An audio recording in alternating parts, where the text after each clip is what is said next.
手团圆，一寡人爱烘肉，也有人因为烘肉油烟引起到过敏的情形。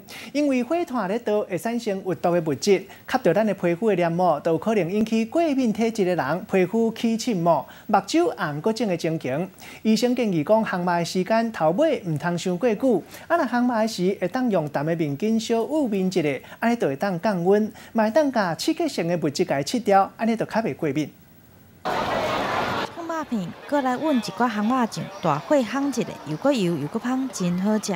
中秋节大家拢咧烘肉，家家户户是烘袂煞，连续搁着讲吓着烘肉的油烟，互真侪体质过敏的民众挡袂掉。烤肉会产生的烟尘啊，这个烟尘具有刺激性，那有些人吸到这个烟尘哦，会产生过敏反应。 这个过敏反应包含荨麻疹、湿疹等等。医生表示，其实烘肉油烟有刺激性，刺激的来源就是火炭在咧烧的过程当中产生的碳氢化合物，这类的物质有毒，接触到皮肤、目睭还是鼻仔、咽喉，都有可能造成面、骹手来起红疹，目睭会红、会肿、会胀，也是流鼻水、扫这些过敏的反应，甚至有可能会致癌。那个热气本身对皮肤事实上是刺激的。